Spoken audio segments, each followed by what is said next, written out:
Hello friends, welcome to my YouTube channel DJP electrical. तो friends, उम्मीद करते हैं आप लोग अच्छे होंगे, घर पे होंगे और सुरक्षित होंगे। कुछ पर्सनल वर्क काम के कारण कुछ दिन का गैप हो गया था हमारे वीडियो में, तो उसके लिए सॉरी। वैसे कोई अभी एग्जाम का शेड्यूल आया नहीं है, इसलिए मैं आप लोगों को थोड़ा सा रिलैक्सेशन भी दे दिया था कि अब थोड़ा आराम कर लो।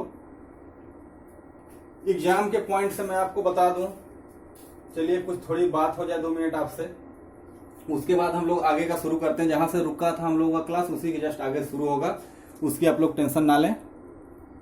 देखिए, आप लोगों का जो फाइनल एग्जाम है, जो फाइनल ईयर के स्टूडेंट हैं, मे बी पॉसिबिलिटी ज्यादा है कि एग्जाम होगा ही, वो भले ही लेट हो। आप इस चक्कर में ना रहें कि हमारा तो अब एग्जाम ही नहीं होगा, हम फ्री हो गए, ऐसा आप न लें। ज्यादा पॉसिबिलिटी है कि एग्जाम हो जाएगा, लेकिन कब होगा वो आपका बोर्ड तय करेगा कि कब करना है एग्जाम। तो आप लोगों का सिर्फ एक ही काम है कि अपनी पढ़ाई को कंटिन्यू रखें, एग्जाम के लिए तैयार रहें। एग्जाम हो चाहे ना हो, आप लोग अपना पूरा सिलेबस तैयार रखें। और मैंने इलेक्ट्रिकल ड्राइंग के बेस पे आपको बताया था कि ये जो ड्राइंग है, आप एज ए इलेक्ट्रिकल इंजीनियर पढ़ लीजिए, एग्जाम के पॉइंट से मत पढ़िए। मैंने कहा था मैं आपको चीजें सिखा रहा हूँ, ये जितनी भी चीजें मैं आपको करा रहा था बिल्कुल एक ग्राउंड लेवल पे आपको दिखा रहा था, समझाना चाह रहा था कि हाँ रियलिटी में ऐसा कुछ होता है। आप सिर्फ थ्योरी ही ना जाने, रियलिटी को भी जाने। तो ये जो सब्जेक्ट है काफी इंपॉर्टेंट है आप लोगों के लिए, इसको आप लोग कवर करिए पूरा। मैं भी आप लोगों का साथ दे रहा हूँ, पूरा सिलेबस कवर कराऊंगा मैं। तो आप लोग चलिए, दूसरी चीज ये है कि कुछ दिनों का ब्रेक हुआ है, तो हो सकता है कुछ चीजें आप लोगों के दिमाग से स्किप कर गई हो। तो ये वीडियो देखने से पहले आप एक बार अपना जो नोट्स बना रखे हैं, एक बार अच्छे से रिवीजन कर लीजिए, ताकि जो पीछे की चीजें हैं, जो मैंने आपको बातें बताई हैं, वो क्लियर हो जाए। ठीक है, तो चलिए ज्यादा टाइम आपका हम लोग नहीं वेस्ट करते हैं, शुरू करते हैं अपना टॉपिक। देखिए, जो पिछली क्लास हुई थी, उस क्लास में मैंने आपको एक क्वेश्चन दिया था। वो क्वेश्चन ये था कि आपके पास एक कुछ ऐसा बड़ा सा लेआउट था, ऐसे, उसमें लाइट एंड फैन ये वायरिंग भी थी। मैंने आपको कुछ दिया था फैन लगाने के लिए, कुछ ट्यूबलाइट लगाने के लिए। उसके बाद कुछ मैंने आपको मोटर भी दिए थे कि ये मोटर इंस्टॉल है यहाँ पे, इसकी भी आप वायरिंग करिए। यानी कि इसमें इंटरनल वायरिंग और पावर वायरिंग दोनों का क्वेश्चन मैंने मिक्स करके दिया था। बताया था कि मे भी अगर एग्जाम को टफ बनाना हो तो आपको वो दोनों पॉइंट एक ही में दे सकता है। अदरवाइज आपका लाइट एंड फैन तो 30 नंबर का आएगा ही आएगा, आप श्योर रहिए। और मैंने लाइट एंड फैन आप लोगों को इतना काबिल उम्मीद करते हैं बना दिया होगा कि आप अपने से सारा क्वेश्चन कर जाएंगे। पावर वायरिंग के लिए मैंने आपको 1-2 क्वेश्चन कराया था बेसिक का, उससे ज्यादा कुछ हार्ड नहीं होता है पावर वायरिंग में। वो अलग बात है कि मैंने आपको सिर्फ एक मोटर के लिए दिया था, आपके साथ कई मोटर दे सकता है। प्रोसीजर सेम रहेगा, जो आपने एक के लिए किया वही 10 दे देगा, तो 10 के लिए करना है। ठीक है, तो मैंने आपको लास्ट लेक्चर में क्या क्या बताया था, एक बार मैं आपको रिकॉल करा देता हूं। शुरुआत हमने किया था कि चलो पावर वायरिंग और लाइट एंड फैन वायरिंग दोनों एक ही में हो, तो आप पहले पावर वायरिंग को एक तरफ से कर जाओ, शुरू करो। पूरा स्टेप मैंने आपको लिखा ही रखा है कि कौन कौन सा स्टेप आपको फॉलो करना है, उन्हीं स्टेप के अकॉर्डिंग आप चलो। पहले लाइट एंड फैन का पूरा वायरिंग फाइनल कर लो। जैसे ही आपका लाइट एंड फैन का वायरिंग पूरा फाइनल हो जाता है, आप पावर वायरिंग पे आओ। पावर वायरिंग का भी मैंने सारा स्टेप करा रखा है, वो स्टेप वाइज आप पूरा कर लो। जैसे ही आपने दोनों का स्टेप फॉलो किया, आपका क्वेश्चन 100% सॉल्व हो जाएगा। ना ही आपको प्रॉब्लम आएगी सॉल्व करने में, ना ही आप कंफ्यूज होंगे कहाँ क्या करना है। तो देखिए, पिछला जो क्लास हुआ था हमारा, उस क्लास में देखिए मैंने लास्ट में क्या आपको कहा था, ये जो आपका सिंगल लाइन डायग्राम है, सिंगल लाइन डायग्राम, ये सिंगल लाइन डायग्राम मैंने सिर्फ लाइट एंड फैन का बताया था कि ये लाइट एंड फैन का सिंगल लाइन डायग्राम है। तो देखिए, मैंने कहा था कि 2 स्विच बोर्ड लगाना था, एक डीबी था ही, उस डीबी से मैंने स्विच बोर्ड 1 लिया, एक T1 F1, T2, F2, T3 ये पॉइंट मैंने एक सर्किट में लगा दिया जो स्विच बोर्ड 1 से कंट्रोल होंगे, उसके साथ F3 बिठा। आप अपना पुराना पन्ना पलट कर देखिएगा, जो स्विच बोर्ड 2 है उस स्विच बोर्ड 2 से मैंने बोला था कि T4, F4, T5, F5 and T6 connect कर दो आप। अभी जो पॉइंट का मैं नाम दे रहा हूं T4, F4, T5, F5, T6 या फिर इनका जो नाम है ये आप अपने पॉइंट पे देखिए, जो आपने नोट कर रखा है क्वेश्चन या फिर जो आपने पिछला क्लास का लास्ट पॉइंट नोट किया है वहां पे मैंने मार्क करा दिया था। उसके बाद मैंने आपको वायरिंग का प्रोसीजर बताया था कि आप एक सर्किट स्विच बोर्ड के लिए लाओ, दूसरी सर्किट स्विच बोर्ड 2 के लिए लाओ, एक सर्किट से ये सारे पॉइंट कवर होंगे, दूसरी सर्किट से ये सारा पॉइंट कवर होगा। मैंने कैसे कैसे पॉइंट कवर होना था ये सब कुछ बता दिया था। यानी कि नंबर ऑफ वायर, यहाँ 4 वायर, यहाँ 7 वायर, यहाँ 7 वायर, यहाँ 2 वायर, यहाँ पे जो वायर का नंबर होगा वो, जैसे यहाँ पे कितना था आप लोग देखिएगा 6 वायर थे, ठीक है।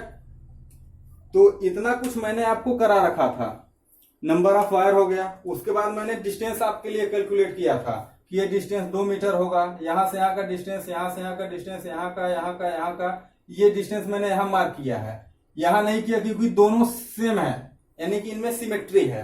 तो आपको भी पता है, आप ड्राइंग पढ़ते होंगे, आपने फर्स्ट ईयर में ड्राइंग पढ़ा होगा, जहां सिमेट्री होती है वहां हर एक चीज को मार्क नहीं किया जाता, सिर्फ जो एक साइड होता है उसी को मार्क कर देते हैं। तो यहाँ का जो डिस्टेंस है वो यहाँ का है, जो यहाँ का डिस्टेंस है यहाँ का है, वही डिस्टेंस यहाँ सेम, यहाँ, यहाँ और यहाँ। तो ये 2.25 metre, 3 metre, 1.5 metre, 1.5 metre, 1.5 metre और 1.5 मीटर। यहां से यहाँ का डिस्टेंस 3 मीटर था, यहां से यहाँ का डिस्टेंस 1 मीटर, ये मैंने मार्क कर रखा था। तो इतना कुछ हमारा हो गया था, ठीक है। उम्मीद करते हैं आपको सारी बातें याद आ गई होंगी यहां से, ठीक है। तो चलिए अब आगे आपको लेके चलते हैं। देखिए क्या, अब आप बोलोगे सर जब सिंगल लाइन डायग्राम आपने कंप्लीट करा ही दिया था तो यहां से हमारा एक बहुत अच्छा काम बन जाएगा। वो काम क्या बनेगा, देखिए मैं आपको दिखा रहा हूं। वो काम आपका ये बनेगा कि यहां से आपको चालक तार की लंबाई और जो पाइप यूज करोगे आप वायरिंग के लिए उसकी लंबाई मिल जाएगी, ठीक है। तो आप हेडिंग डाल दीजिए, चालक तार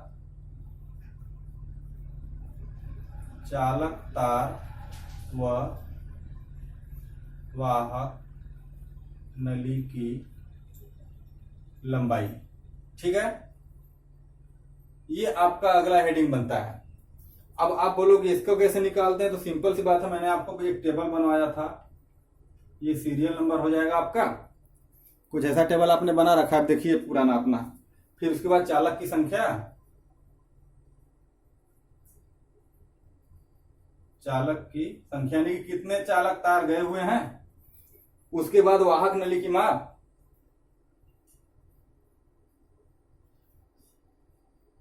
वाहक नली की माप ये mm में होगा। उसके बाद वाहक नली की लंबाई,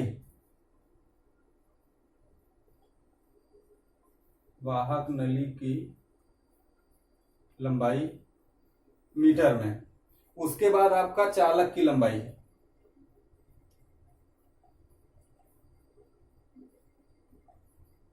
ये भी मीटर में। कुछ ऐसा टेबल आप लोगों को मैंने पहले भी बना रखा है, ठीक है। तो चलिए टाइम को वेस्ट नहीं करते हैं, सीधा टेबल को फिल करते हैं।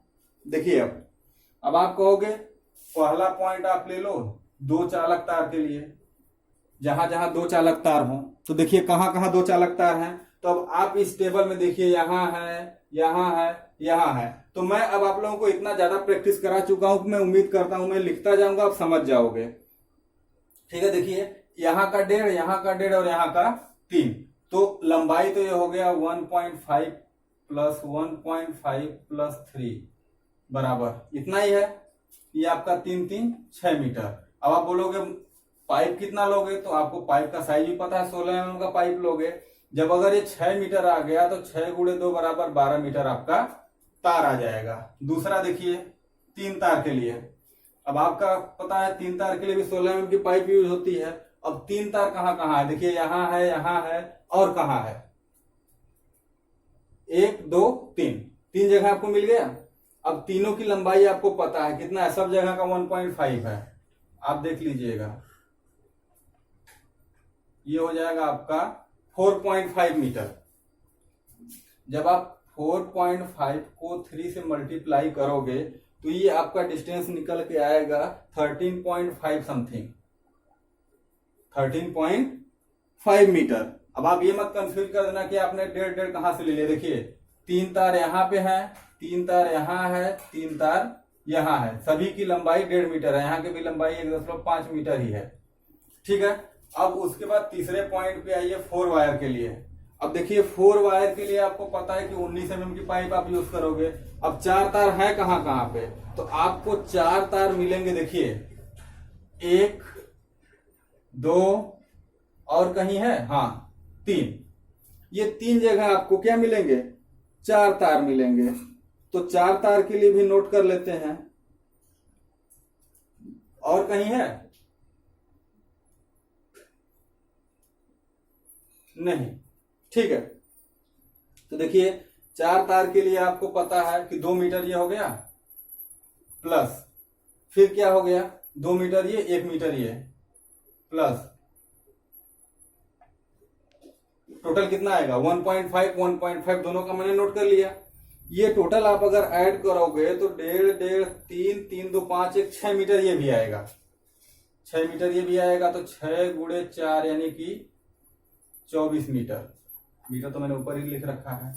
उसके बाद आप 5 तार के लिए कहोगे, अगर आपके पास 5 तार है तो हमें पता है 5 तार भी है, तो 5 तार आपको पता है सिर्फ यहां और यहां पे है। ठीक है। तो देखिए 5 के लिए भी आप 19 mm यूज करोगे तो 1.5 प्लस 1.5 यानी कि 3 मीटर आएगा। चलिए 3 मीटर हो गया। तो अगर आप 3 को 5 से गुणा करोगे तो कितना आएगा 15। ये सब तो बताने की चीज है नहीं। 5वें पे 6 तार, 6 तार भी कहीं है, हाँ 6 तार भी है। तो 6 तार के लिए आपको पता है कि अब ये साइज बढ़ जाएगा, 25 mm की पाइप हो जाएगी। तो अब 6 तार कहां कहां है, तो देखिए 6 तार यहां पे भी है और कहीं है, हाँ यहां पे भी है। तो दोनों की लंबाई आप लिख लीजिए। देखिए एक की लंबाई 2.25 है और एक की 3 है, तो टोटल लंबाई कितनी हो जाएगी 5.25। अगर 5.25 में आप 6 तार का गुणा करोगे तो ये डिस्टेंस निकल के चले जाएगी आपकी लगभग 31.5 समथिंग। ठीक है। अब उसके बाद एक और हमारे पास लास्ट बचता है, मैक्सिमम 7 वायर थे हमारे पास, ये रहा। तो 7 वायर आपको पता है कहां कहां है, एक तो यहां है और कहीं है 7 वायर, हाँ एक यहां है और एक यहां है। तो देखिए 7 वायर के लिए 25 mm यूज करोगे, यहां की लंबाई कितनी है 2.25 प्लस ऊपर की लंबाई कितनी है 3, यानी कि ये भी आएगा 5.25। अब यहाँ पे आपको 5.25 में 7 का मल्टीप्लाई करना है तो ये आपकी लेंथ आ जाएगी 36.75 मीटर। ये टोटल आपका क्या आ गया, वायर और पाइप की लेंथ आ गई। ठीक है। इतना काम हमें करना था इसमें, आपको उम्मीद है अच्छे से कर ले जाएंगे। चलिए तो आप नीचे लिखेंगे जस्ट, इसके बाद क्या लिखेंगे देखिए,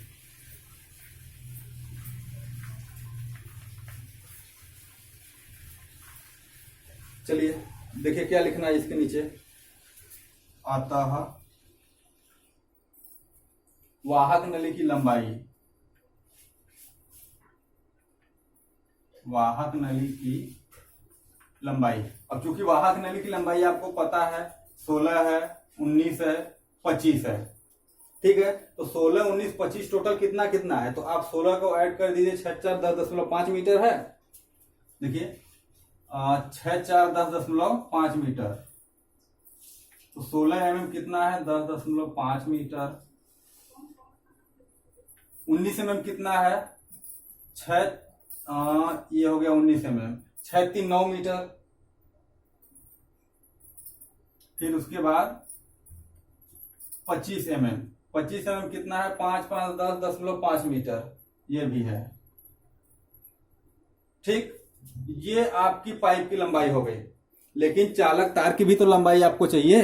तो आप नीचे लिखेंगे, इसके मैं बगल में लिख दे रहा हूं, चालक तार की लंबाई। अब चालक तार की लंबाई कितनी आएगी तो आप पूरा इसको ऐड कर दीजिए। 36, 30, 15, 24, 13 और 12 मीटर।